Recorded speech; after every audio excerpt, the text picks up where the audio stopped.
가끔 나는 그날의 나를 떠올린다. 아무것도 모르던, 아니 알고 싶지 않았던 그 여자를. 웨딩드레스의 무게가 아직도 어깨에 남아있는 것 같다. 순백의 세틴이 바닥을 쓸면에는 사각거리는 소리. 버진로드 양쪽에 빼곡히 들어선 하객들의 박수 소리가 귓속에서 파도처럼 밀려오던 그 순간 심장이 터질 것처럼 뛰었다. 두근거림인지 떨림인지 구분조차 할 수 없었던 29의 나. 준혁은 재단 앞에서 나를 기다리고 있었다. 눈가가 붉었다. 그가 내 손을 잡던 순간 손바닥이 따뜻하게 젖어들었다. 그는 입술을 내 귀에 가까이 대고 낮게 속삭였다. 선미야, 평생 행복하게 해줄게. 나는 그 말을 믿었다. 온몸으로 뼛속까지 믿었다. 눈물이 차올라 시야가 흔들렸고 나는 세상을 통째로 손에 쥔 사람처럼 웃었다. 지금의 나는 그 웃음을 기억할 때마다 입술 한쪽이 씁쓸하게 당긴다. 손끝이 서늘해진다. 그날의 박수 소리가 지금 이 순간에는 조롱처럼 들린다. 행복은 그날 거기서 끝났다. 아니, 어쩌면 그날의 행복이야말로 가장 정교하게 설계된 함정의 시작이었는지도 모른다. 그 함정 속에서 나는 10년을 살았다. 10번의 봄이 지나는 동안 나는 밥을 짓고 아이들을 키우고 시어머니의 눈치를 살피며 조용히 숨을 죽였다. 불만을 삼키는 것이 습관이 되었고 참는 것이 미덕인 줄 알았다. 그러다 그날 밤이 왔다. 준혁이 충전기를 꽂아두고 나간 휴대폰이 식탁 위에 놓여 있었다. 화면이 저절로 켜졌다. 처음엔 보지 않으려 했다. 그러나 눈이 이미 읽고 있었다. 오늘 밤 보고 싶어. 보내줘. 그 아래로 사진이 이어졌다. 지수, 회사 여직원. 준혁의 손이 그녀의 어깨를 감싸고 있었고 두 사람의 표정은 내가 한 번도 받아본 적 없는 온기로 가득했다. 손이 떨렸다. 심장이 박자를 잃고 쿵 하고 내려앉았다. 무릎이 풀렸지만 나는 억지로 버텼다. 아이들이 자고 있는 방이 바로 옆이었다. 준혁이 돌아왔을 때 나는 폰을 그의 앞에 내밀었다. 손이 파들파들 떨렸다. 목소리가 갈라졌다. 이게 뭐야? 그는 잠깐 나를 내려다보더니 피식 웃었다. 그 웃음이 칼날처럼 들어왔다. 고졸이 뭘 알아. 네 수준이 이 꼴이야. 말이 끝나기도 전에 그는 재킷을 집어들고 현관문을 쾅 닫았다. 집안이 흔들리는 것 같았다. 아니, 내가 흔들리고 있었다. 나는 아이들 방 앞 좁은 복도에 그대로 주저앉았다. 무릎이 차가운 마루에 닿았다. 소리는 나오지 않았다. 울음조차 제대로 낼 수 없었다. 문 너머에서 아이들의 고른 숨소리가 들렸고 나는 그 소리에 매달리듯 입술을 꽉 깨물었다. 눈물이 턱을 타고 마루 위에 떨어졌다. 고졸이 뭘 알아. 그 말이 귓속에서 메아리 쳤다. 그런데 이상했다. 분하고 무너지는 것 속에서 아주 깊은 곳에서 무언가 단단하게 굳어가는 것이 느껴졌다. 아직 이름 붙일 수 없는, 그러나 분명히 살아있는 무언가가. 고졸이 뭘 알아. 그 말이 마루 위에 떨어진 내 눈물처럼 스며들어 기억의 가장 밑바닥까지 흘러내렸다. 나는 복도 바닥에 무릎을 꿇은 채 눈을 감았다. 그러자 보였다. 오늘이 아니라 훨씬 전의 어느 날이, 처음부터 이미 정해져 있었던 것들이 상견례 자리였다. 강남의 한정식집, 추칠한 상 위에 가지런히 놓인 창기들. 나는 치마 정장을 입고 허리를 곧게 세웠다. 그게 내가 할 수 있는 전부였다. 준혁의 어머니 박정숙 여사가 나를 처음 마주했을 때 그녀의 눈빛은 인사를 건네기도 전에 내 몸을 위아래로 훑었다. 시선이 내 허벅지에서 잠시 멈췄다가 다시 얼굴로 올라왔다. 그 찰나가 얼마나 길게 느껴졌는지 나는 숨을 참았다. 손이 무릎 위에서 살며시 오그라들었다. 고졸의 이 몸매면. 그녀가 입을 열었다. 낮고 또렷한 목소리였다. 웃음기가 섞여 있었는데 그게 더 잔인했다.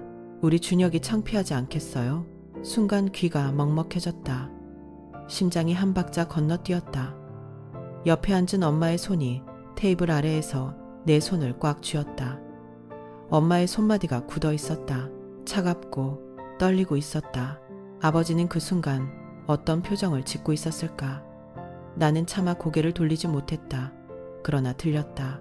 준혁의 아버지 이병태 씨가 아버지를 향해 건조하게 던진 한마디가 뭐 공장 다니신다고요? 경멸이었다. 의문형의 탈을 쓴 그러나 숨길 생각조차 없는 경멸. 아버지는 잠시 침묵했다. 평생 새벽 5시에 일어나 두 손으로 가족을 먹여 살린 사람이 그 손을 무릎 위에 가만히 얹은 채 굳은 얼굴로 고개를 한번 끄덕였다. 예, 그렇습니다. 그 담담함이 오히려 내 가슴을 찔렀다. 나는 입술 안쪽을 깨물었다. 피맛이 날 것 같았다. 눈물이 나오면 안 됐다. 절대로. 그날 이후로 나는 많은 것을 삼키는 법을 배웠다. 결혼식 날 하객들 앞에서 환하게 웃었다. 첫 명절, 두 번째 명절, 세 번째 명절. 삼키고 또 삼켰다. 위장이 단단해지는 줄 알았다. 그런데 그게 아니었다. 그냥 감각이 무뎌지는 것이었다. 무뎌진다는 건 사라지는 게 아니었다.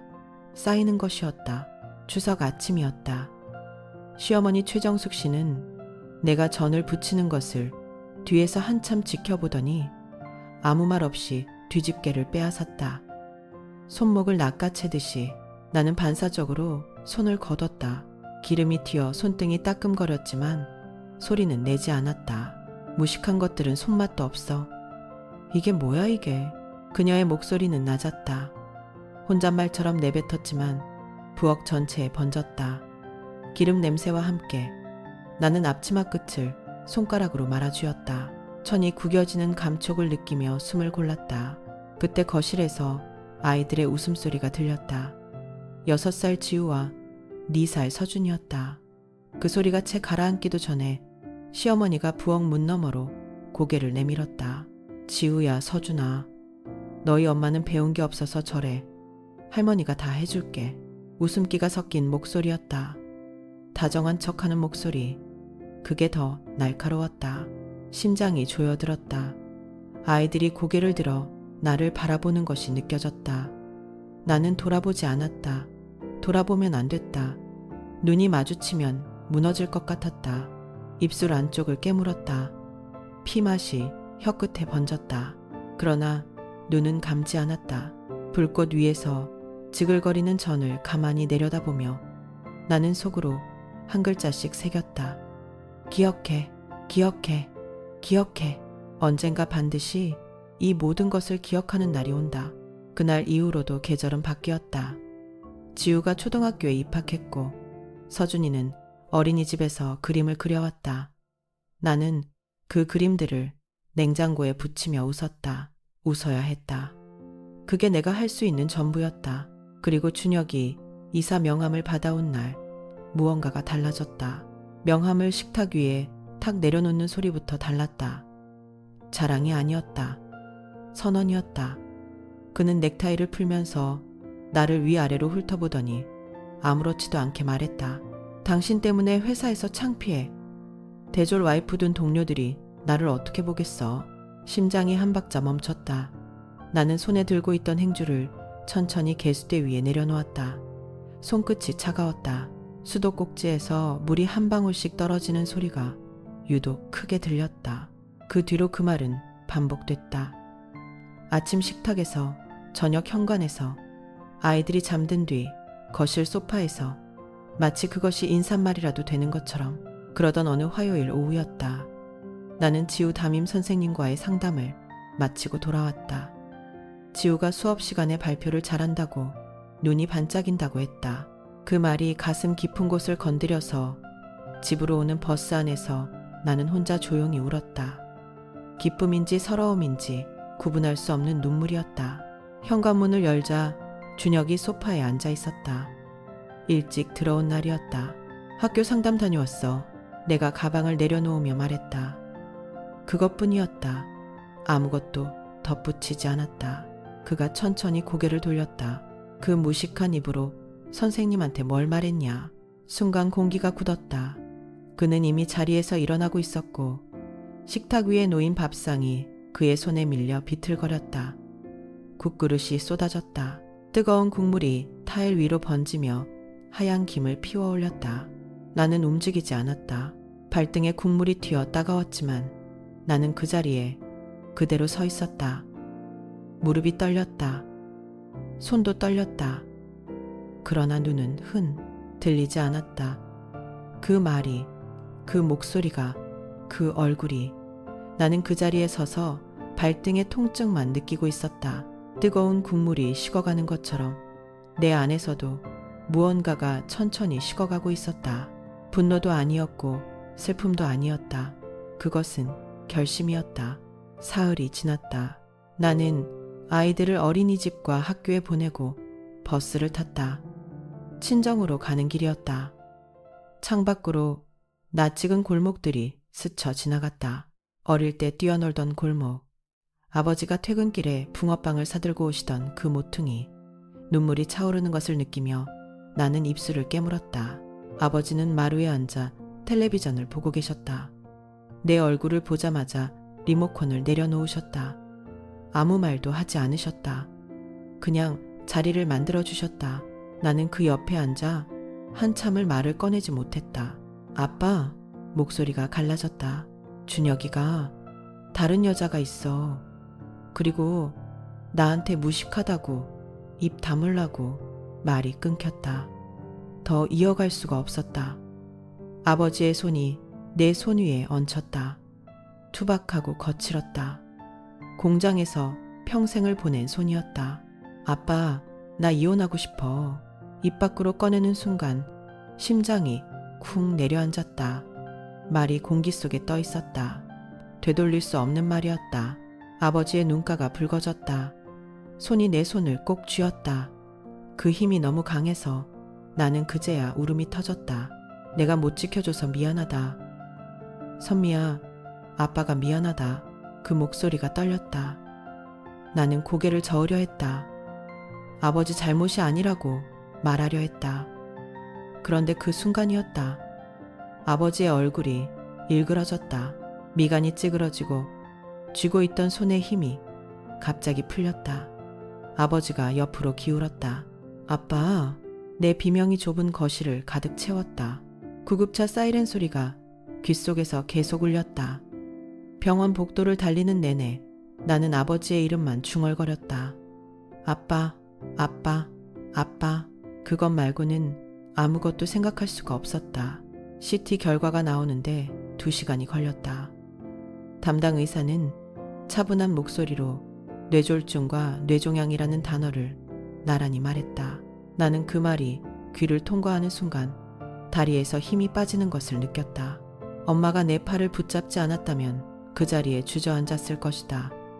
고혈압과 당뇨를 오래 알아왔고 이미 종양의 크기가 상당하다고 했다. 내가 그 말을 털어놓지 않았더라면, 아버지가 내 손을 꼭 쥐며 미안하다고 말하지 않았더라면 그 생각이 칼처럼 가슴을 파고들었다. 중환자실 유리창 너머로 아버지가 보였다. 온몸에 관과 선이 연결된 채 눈을 감고 누워 있었다. 그 손이 보였다. 평생 공장 기계를 잡았던 투박한 손이 지금은 침대 위에 힘없이 놓여 있었다. 나는 유리에 이마를 갖다 댔다. 차가웠다. 그 차가움이 오히려 다행이었다. 울음을 삼킬 수 있었으니까. 사흘이 지났다. 나는 중환자실 앞 의자에서 거의 일어나지 않았다. 엄마와 교대로 앉아 면회 시간을 기다렸다. 아이들은 이모가 맡아주었다. 준혁에게는 연락하지 않았다. 그 사람 목소리를 들을 여력이 없었다. 아니, 듣고 싶지 않았다. 면회 시간마다 나는 아버지 손을 잡았다. 차갑고 무거웠다. 그래도 잡았다. 손을 놓으면 안 될 것 같았다. 내가 손을 놓는 순간 아버지가 더 멀리 가버릴 것 같아서 나는 악착같이 그 손을 쥐었다. 닷새째 아침이었다. 간호사가 달려오는 소리가 들렸다. 모니터 경보음이 날카롭게 울렸다. 엄마가 내 이름을 불렀다. 나는 그 소리보다 먼저 알았다. 심장 어딘가에서 무언가가 툭 끊어지는 감각이 있었다. 아버지는 새벽 5시 17분에 눈을 감았다. 나는 복도 바닥에 무릎을 꿇었다. 소리가 나지 않았다. 소리가 나오지 않았다. 목구멍 어딘가에서 무언가가 막혀 있었다. 엄마는 아버지 이름을 불렀다. 한 번, 두 번, 세 번. 나는 그 소리를 들으며 바닥 타일에 차가운 감촉만 느꼈다. 무릎이 아팠다. 아픈 게 오히려 다행이었다. 아직 살아있다는 증거였으니까. 장례 절차는 몸이 기억하는 대로 움직였다. 머리가 아닌 손이, 발이 움직였다. 수의를 고르고 영정 사진을 골랐다. 아버지가 환하게 웃고 있는 사진, 공장 야유회에서 찍은 것이었다. 작업복 차림에 막걸리 잔을 들고 웃는 얼굴. 나는 그 사진 앞에서 처음으로 소리를 냈다. 장례식장 빈소가 차려지고 나서야 나는 준혁에게 전화를 걸었다. 사흘 만이었다. 신호가 3번 울리고 그가 받았다. 나는 최대한 담담하게 말했다. 아버지 돌아가셨어. 빈소는 성모병원 장례식장 사무실이야. 잠깐의 침묵이 있었다. 그리고 그가 뭔가를 말하려는 순간 전화기 너머로 소란스러운 소리가 들렸다. 시어머니 목소리였다. 누구야? 누구 전화야? 잠시 후 전화기가 넘어가는 소리. 그리고 시어머니의 목소리가 직접 내 귀로 파고들었다. 선미야, 나야. 근데 우리 이미 제주도 다 예약해놨거든. 취소하면 위약금이 얼만데. 그리고 솔직히 말해서 공장 다니시던 분 장례에 우리가 꼭 가야 해? 선미 네 친척들이 있잖아. 심장이 한 박자 멈추는 것 같았다. 손이 떨렸다. 핸드폰을 쥔 손가락 끝이 하얗게 질렸다. 나는 눈을 감았다. 눈꺼풀 안쪽이 뜨거웠다. 그러나 나는 울지 않았다. 울 수가 없었다. 울기엔 이 분노가 너무 단단하고 뜨거웠다. 알겠어요. 나는 그 2글자만 남기고 전화를 끊었다. 빈소는 조용했다. 국화꽃 향이 코를 찔렀다. 엄마는 관 옆에 앉아 아버지 손을 잡고 있었다. 나는 상주 자리에 앉았다. 흰 완장을 팔에 두르고 조문객이 들어올 문을 바라보았다. 준혁도 말없이 내 옆에 앉아 있었다. 7살짜리 아이는 아직 이 공간이 무엇을 의미하는지 온전히 알지 못하는 듯 그저 내 손을 꼭 쥐고 있었다. 그 작고 따뜻한 손이 오히려 내 가슴을 더 저리게 했다. 밤이 지나고 아침이 왔다. 조문객들이 하나둘 빈소를 찾기 시작했다. 아버지의 공장 동료들, 동네 이웃들, 오래된 친구들, 저마다 고개를 숙이고 향을 피웠다. 나는 자리를 지키며 인사를 받았다. 눈물은 이미 말라 있었다. 가슴속에서 무언가가 굳어버린 것처럼 나는 그저 단단하게 앉아 있었다. 그때였다. 입구 쪽에서 웅성거리는 소리가 들렸다.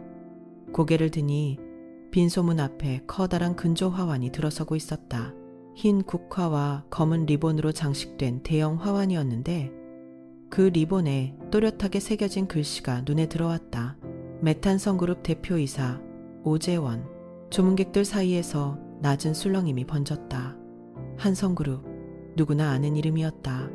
내 옆에 앉아있던 엄마가 화환을 바라보더니 눈시울을 붉히며 작게 중얼거렸다. 재원이 오빠가 보냈구나. 엄마의 목소리는 떨렸다. 오빠, 엄마의 오빠, 내 백부. 나는 가만히 그 화환을 바라보았다. 심장이 이상하게 조용해졌다. 쿵쿵 박동이 느껴지는데도 오히려 머릿속은 서늘하게 맑아지는 기분이었다.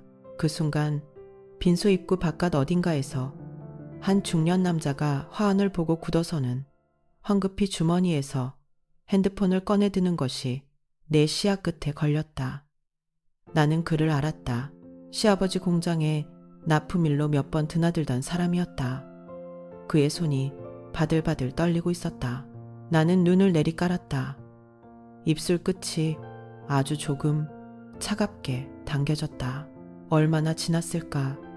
조문객들의 발소리와 낮은 울음소리가 섞인 채 빈소 안에 가라앉아 있었고 나는 엄마 곁에 앉아 그저 숨만 쉬고 있었다. 머릿속은 여전히 그 화한 리본의 글씨를 되새기고 있었다. 펫한성그룹 대표이사 오재원, 백부의 이름, 그리고 아까 그 남자의 떨리는 손. 그때였다. 빈소 입구가 소란스러워졌다. 검은 상복도 아닌 말끔한 캐주얼 차림에 시아버지가 먼저 들어섰고 그 뒤로 시어머니와 남편이 허겁지겁 따라 들어왔다. 시어머니의 눈가는 억지로 짜낸 것처럼 붉어져 있었다.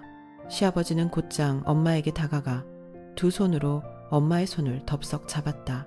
어머니, 우리가 얼마나 걱정했는지 몰라요. 소식 듣고 바로 달려왔습니다. 나는 그 목소리를 들으며 천천히 일어섰다. 심장이 쿵쿵 울렸지만 손은 놀랍도록 차분했다. 나는 시아버지의 눈을 정면으로 바라보았다. 피하지 않았다. 한 발짝도. 아버님, 내 목소리는 낮고 또렷했다. 빈소 안이 순간 조용해지는 것이 느껴졌다. 어제까지 공장 다니던 분, 장례에 왜 오냐고 하지 않으셨어요? 시아버지의 손이 엄마의 손 위에서 굳었다. 그의 얼굴에서 무언가가 무너지는 것이 나는 똑똑히 보았다. 시아버지의 얼굴에서 무언가가 무너지는 것을 보면서도 나는 한 걸음도 물러서지 않았다. 그는 입을 열었다 닫았다 하다가 결국 아무 말도 하지 못했다. 시어머니는 내 시선을 피해 고개를 돌렸고 남편은 상복 소매 끝을 만지작거리며 바닥만 내려다보았다. 빈소 안의 공기가 팽팽하게 당겨지는 것이 피부로 느껴졌다. 그 순간이었다. 입구 쪽에서 묵직한 발소리가 들렸다. 한 걸음, 또 한 걸음. 소리만으로도 흔들림이 없다는 것을 알 수 있는 걸음이었다. 나는 천천히 고개를 돌렸다. 백부였다. 짙은 감색 코트에 흰 국화 한 송이를 손에 쥔 채 오재원 백부가 빈소 안으로 걸어 들어오고 있었다. 60이 넘은 나이에도 허리 하나 굽지 않은 체형, 한성그룹 대표이사라는 직함이 그냥 붙은 것이 아니라는 것을 온몸으로 말해주는 사람이었다. 그는 주변을 일절 둘러보지 않았다. 오직 나만을 향해 걸어왔다. 선미야, 낮고 단단한 목소리였다. 나는 그 두 글자를 듣는 순간 눈물이 차오르는 것을 느꼈다. 아버지가 돌아가신 후 처음으로 누군가의 목소리가 내 가슴 깊은 곳을 건드렸다. 백부는 내 앞에 서더니 말없이 두 팔을 벌렸다. 나는 한 걸음 앞으로 나아갔고 그의 품에 안기는 순간 어깨가 무너지듯 떨렸다. 코트깃에서 낯선 향수 냄새가 났지만 그 안에 담긴 온기는 분명히 핏줄의 것이었다. 삼촌이 늦었다, 선미야.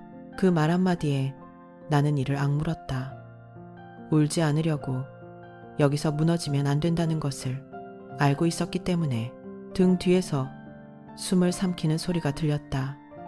나는 백부의 품에 안긴 채 눈을 감았지만 귀는 선명하게 열려 있었다. 시아버지가 숨을 들이켜는 소리, 발을 움직이다가 멈추는 소리, 그리고 무언가를 꺼내려다 손을 떠는 소리. 명함이었다. 나는 보지 않아도 알 수 있었다. 백부의 가슴에 이마를 기댄 채 나는 입술 끝을 아주 조금 올라가 있었다. 백부가 천천히 나를 품에서 떼어냈다. 두 손으로 내 어깨를 잡은 채 내 얼굴을 들여다보더니 낮은 목소리로 말했다. 선미야, 잠깐 이리 와. 그는 나를 장례식장 한쪽 구석으로 이끌었다. 국화향과 향 연기가 뒤섞인 복도 끝 창문 하나가 겨울 하늘을 담고 있었다. 백부는 주위를 한번 둘러보고는 목소리를 더욱 낮추었다. 저 사람 회사 말이야. 우리 그룹 납품업체야. 나는 숨이 늦는 것을 느꼈다. 선민이가 그 집에 시집간 줄 삼촌은 몰랐다. 그 말이 귓속으로 들어오는 순간 심장이 한 박자 늦게 뛰었다. 그리고 천천히, 아주 천천히 지난 몇 년의 시간이 한 장씩 뒤집혔다. 고졸이라고, 무식하다고, 네 집안이 우리 집안과 어울리냐고. 그 말들을 쏟아내던 시아버지의 얼굴이 떠올랐다. 그리고 방금 전 명함을 꺼내려다 손을 떨던 그 손이 겹쳐졌다. 나는 눈을 감았다. 퍼즐이 맞춰지는 소리가 들리는 것 같았다. 소리 없이, 그러나 완벽하게. 시아버지가 왜 가족여행을 중단하고 달려왔는지, 왜 근조화환의 이름을 보는 순간 얼굴빛이 바뀌었는지, 왜 그 굳건하던 오만함이 한순간에 무너졌는지. 나는 그 모든 이유를 이제 알았다. 손끝이 서늘하게 식어갔다. 분노도 아니었고 슬픔도 아니었다. 그것은 차라리 고요함에 가까웠다. 폭풍이 오기 직전에 바람 한 점 없는 그 고요함. 나는 천천히 눈을 떴다. 삼촌의 말이 귓속에서 오래도록 울렸다. 우리 그룹 납품업체.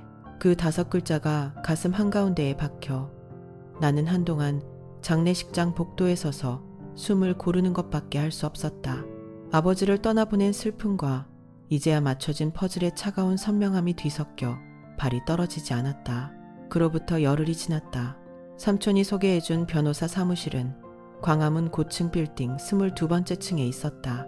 엘리베이터 문이 열리는 순간 유리와 원목으로 마감된 복도가 차갑고 조용하게 펼쳐졌다. 내 낡은 겨울 코트가 그 공간에서 어딘가 어색하게 느껴졌지만 나는 어깨를 펴고 걸었다. 더 이상 움츠러들 이유가 없었다. 상담실 테이블 위에 나는 봉투 3개를 꺼내 나란히 놓았다. 첫 번째엔 탐정사무소를 통해 확보한 외도 사진들이 들어있었다. 두 번째엔 남편이 나를 향해 고졸이 뭘 알아라고 내뱉던 날밤 부들부들 떨리는 손으로 몰래 눌러두었던 녹취 파일을 옮겨 담은 USB가 들어있었다.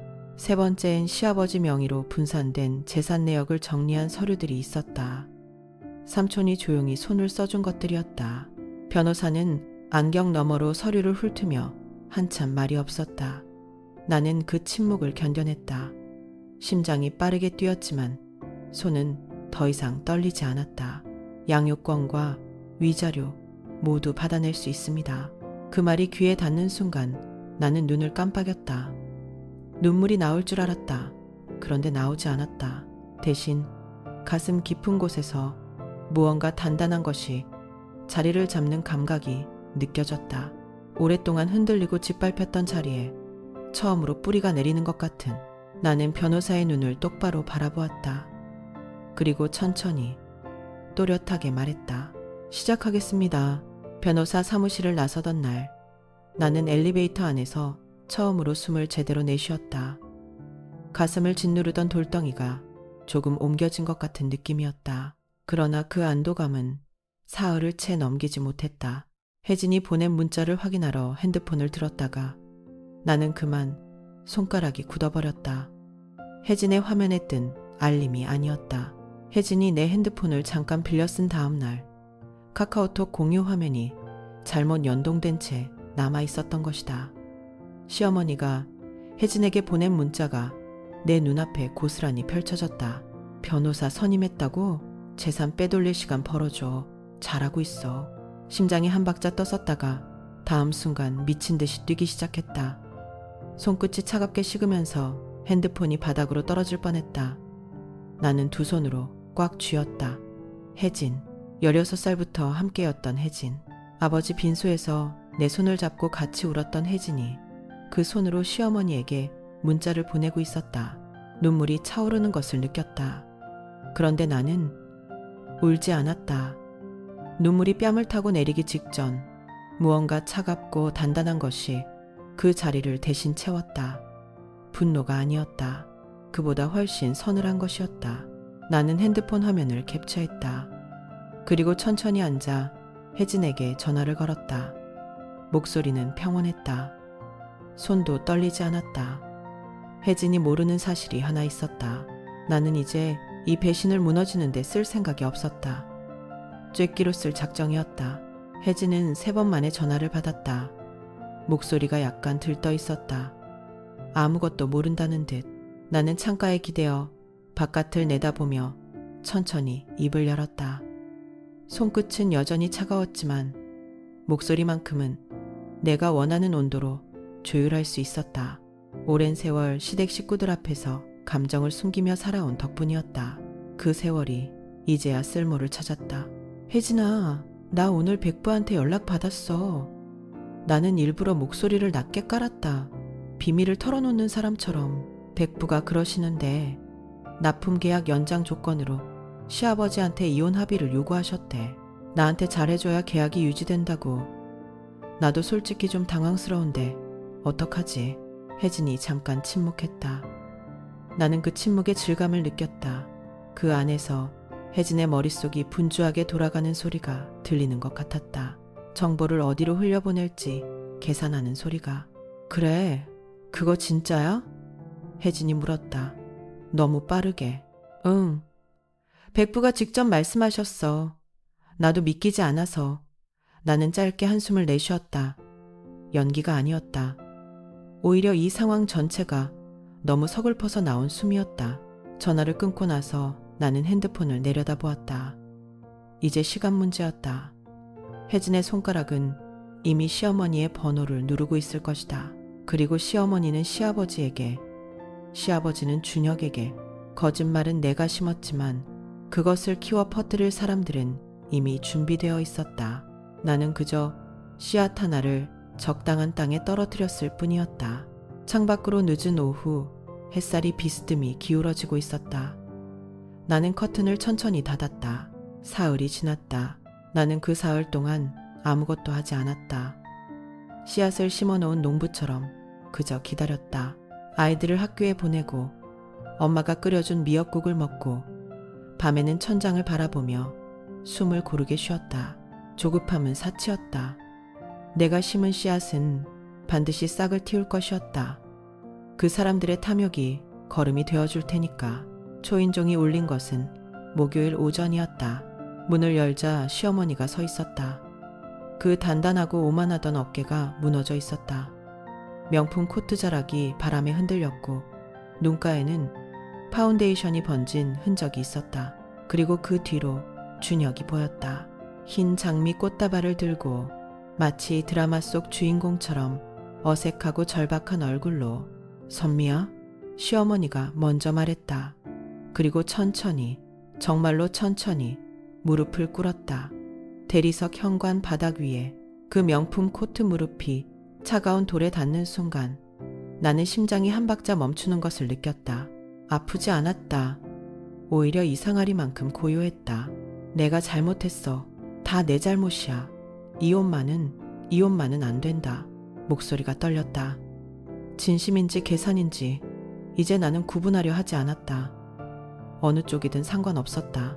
준혁이 한 발 앞으로 나섰다. 선미야, 다시 시작하자. 내가 달라질게. 진짜로. 꽃다발을 내미는 그의 손이 미세하게 떨렸다. 나는 그 손을 바라보았다. 한때 내 손을 잡았던 손, 나를 무식하다고 손가락질했던 손. 나는 숨을 한번 들이마셨다. 폐 깊숙이, 차갑고 맑게, 그리고 미소를 지었다. 어머니, 내 목소리는 조용했다. 흔들리지 않았다. 마치 오래전에 이 문장을 수백 번 연습한 사람처럼. 공장 다니던 집딸한테 이러셔도 되나요? 시어머니의 얼굴이 굳었다. 준혁의 손이 허공에서 멈췄다. 나는 품 안에서 서류 봉투를 꺼내 천천히 내밀었다. 이혼 합의서였다.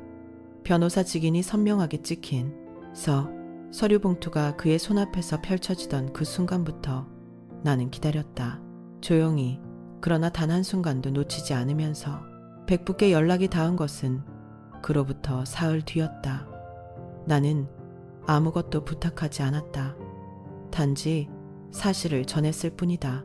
시아버지가 백부의 이름을 이용해 나를 붙잡으려 한다는 것, 납품 계약 연장을, 미끼로 이혼을 막으려 한다는 것. 백부는 짧게 말씀하셨다. 기다려라. 그 두 글자가 내 가슴 속에서 작은 불씨처럼 타올랐다. 소식은 저녁 무렵 친정 어머니를 통해 전해졌다. 시아버지가 직접 백부에게 전화를 걸었다고 했다. 목소리에 기름을 잔뜩 바른 채 계약 연장을 부탁했다고 했다. 그리고 백부는 단 한마디의 군더더기도 없이 대답하셨다고 했다. 저는 그런 조건을 건 적이 없습니다. 그리고 기사와의 계약은 이번 분기로 종료합니다. 시아버지가 전화기를 떨어뜨렸다는 말을 들었을 때 나는 아무 말도 하지 않았다. 소리를 지르지도 눈물을 흘리지도 않았다. 다만 오랫동안 참아왔던 숨을 천천히, 아주 천천히 내쉬었다. 폐 속 깊이 눌려있던 무언가가 마침내 풀려나가는 것처럼 손끝이 미세하게 떨렸지만 그것은 두려움이 아니었다. 오랫동안 조여있던 근육이 비로소 힘을 놓는 그런 떨림이었다. 창밖에는 바람 한 점 없었다. 그러나 나는 처음으로 숨을 쉴 수 있었다. 그날 이후 나는 매일 밤 서류들을 펼쳐놓고 읽었다. 변호사가 정리해준 파일 안에는 내가 지난 몇 달 동안 손이 떨리면서도 꾹꾹 눌러 모은 것들이 담겨 있었다. 준혁이 여직원에게 보낸 메시지 캡처본, 호텔 영수증, 그리고 내게 고졸이 뭘 알겠냐고 내뱉던 그 목소리가 고스란히 담긴 녹취 파일. 나는 그것들을 볼 때마다 심장이 조여드는 것을 느꼈지만 눈을 감지 않았다. 이것이 내가 살아온 시간의 증거였으니까. 선고가 내려지던 날 법정 안은 낮은 형광등, 불빛 아래 차갑고 조용했다. 판사의 목소리가 읽어 내려갈 때마다 나는 두 손을 무릎 위에 가지런히 얹은 채 숨을 참았다. 양육권, 주인공 측 전부 인정, 위자료, 청구액 전액 인용. 판사의 입에서 그 문장들이 흘러나오는 순간 나는 눈물이 나올 줄 알았다. 그런데 오히려 눈이 더 또렷해졌다. 손끝이 미세하게 떨렸다. 두려움이 아니었다. 오랫동안 악물고 버텨온 이가 마침내 힘을 놓는 그런 떨림이었다. 준혁은 고개를 들지 못했다. 그의 변호사가 무언가를 속삭였지만 준혁의 어깨는 이미 무너져 있었다. 나는 그를 바라보지 않았다. 바라볼 이유가 없었다. 그때였다. 법원 복도로 나서는 순간 준혁의 양복 주머니에서 전화기가 울렸다. 그는 화면을 보더니 굳은 얼굴로 통화를 받았고 나는 그 자리에서 걸음을 멈출 필요도 없었다. 소리는 저절로 들려왔다. 부도 처리가 시작됐습니다. 이번 주 안에 공장 문을 닫아야 할 것 같습니다. 준혁의 손에서 전화기가 미끄러지듯 내려갔다. 그의 얼굴이 회색빛으로 변하는 것을 나는 유리창 너머 차가운 햇살 속에서 지켜봤다. 가슴이 뜨겁지도 차갑지도 않았다. 다만 오래된 무게 하나가 발밑으로 조용히 가라앉는 느낌이었다. 나는 돌아서서 걸었다. 아이들이 기다리는 친정집을 향해 한 걸음씩. 법원 복도의 차가운 공기가 아직도 코끝에 남아있었다. 그 냄새가 가시기도 전에 혜진에게서 문자가 왔다. 보고 싶다. 잠깐만 봐줘. 나는 화면을 한번 내려다보고 답장을 눌렀다. 알았어. 단 2글자였다. 약속한 카페는 우리가 20살 때부터 드나들던 곳이었다. 창가 자리, 아이스 아메리카노. 늘 혜진이 먼저 와서 기다리던 그 자리.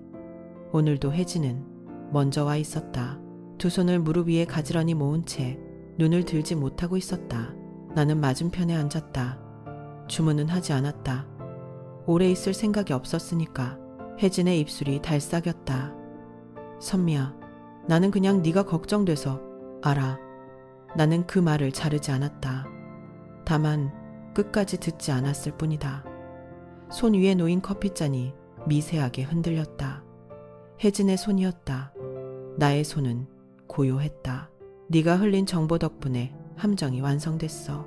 혜진의 얼굴이 굳었다. 창밖으로 오후 햇살이 비스듬히 기울었다.